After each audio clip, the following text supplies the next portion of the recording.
So let's talk about the pulley system.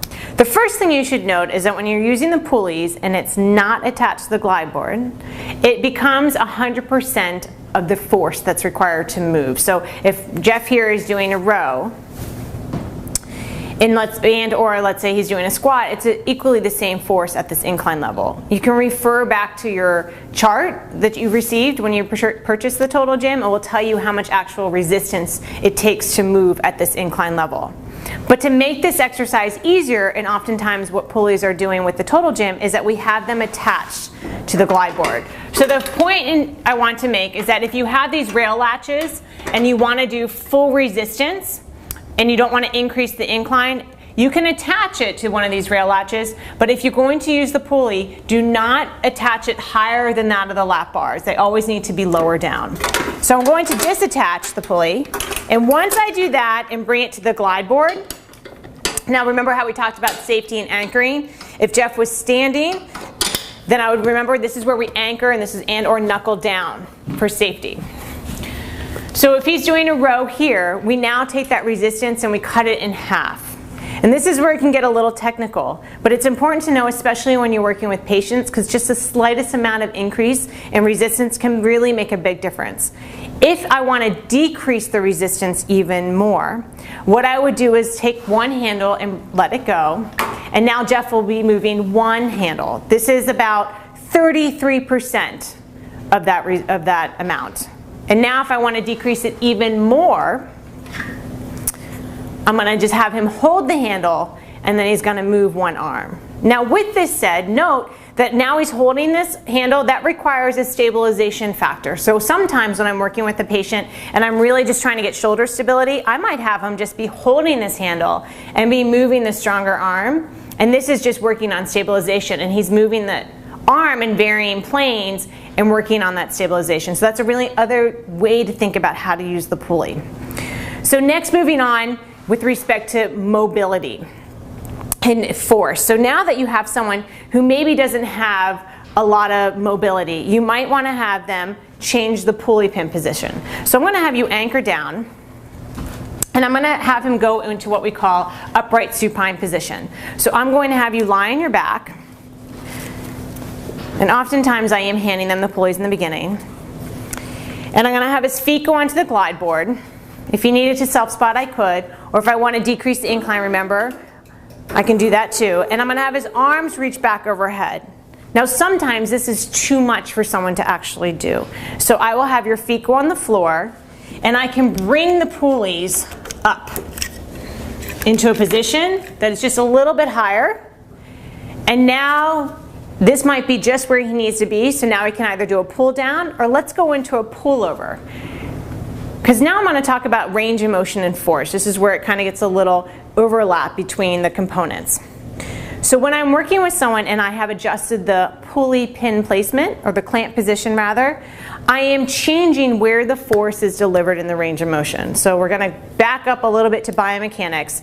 And remember, when something's around 90 degrees, when that weight's at around 90 degrees, it's the greatest force that might be required to move. So in this position, if he was to, this is nice because you have the pulley in the position, if he was to get to 90 degrees between this cable and this arm, you can see he's working really hard, that's where it's the greatest force for him to actually pull over. So that's number one. Number two, if I have someone who needs more force and they're further back, what I can do is have him place his feet on the ground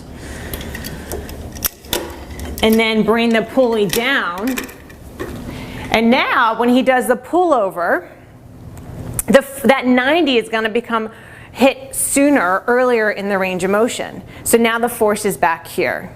So when you start to move the pulley pin, you're redirecting that force. So oftentimes I'm working with people, I haven't even changed the incline, but the exercise and the strength feels very different for that participant, because I'm really trying to tweak where they're getting the greatest amount of force in the range of motion. So I want to highlight this again.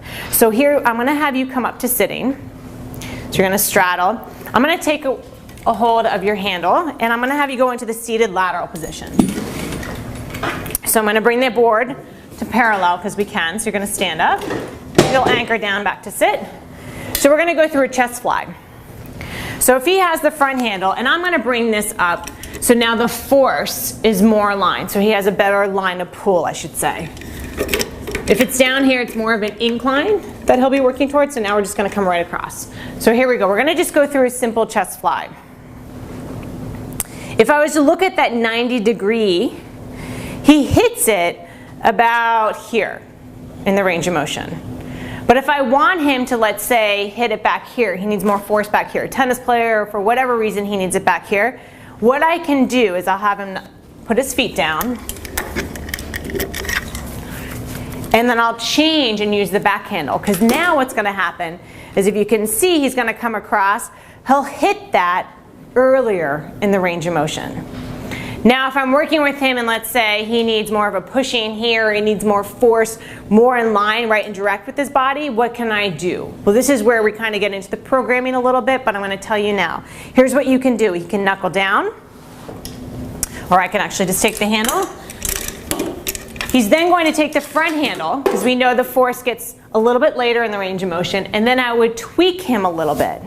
So now he's going to turn his body toward the tower, and then he can pull across, and now that 90-degree is pretty much at the end of the range of motion.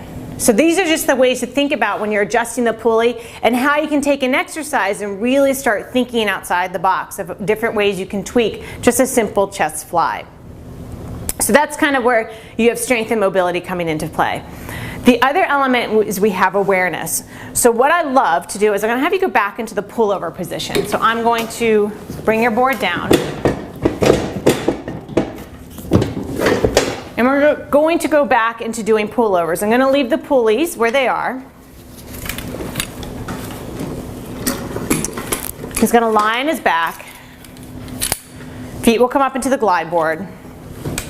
And I really encourage you to try to feel these exercises for yourself. I know it's a video that you're watching, but if you can take some of these components and some of these exercises and feel them in your body, you'll really feel how just little tweaks of the machine can make such a difference in how the intention of that exercise comes to play. So I'm going to have him do a pullover right to his thighs. Now, one thing we do is called static equilibrium, and that means one arm goes back and then you switch. The board stays still, but the participant moves. That's static equilibrium. Now another way to add that stabilization proprioception is I'll have him take his right arm and keep it by his mid-thigh. And now let's say I'm just working one arm. Not only is this stabilizing the shoulder, it requires trunk stabilization. All the nice components are coming into play. If he keeps moving that left arm, but the right arm comes up, and now he continues to move, this right arm is getting a very big workout. It's really working on stabilization. Like I had mentioned before, you can have this arm be in varying positions as that left arm's moving. And my intention might be more focused on this right arm. Maybe they're here as a patient for right shoulder work.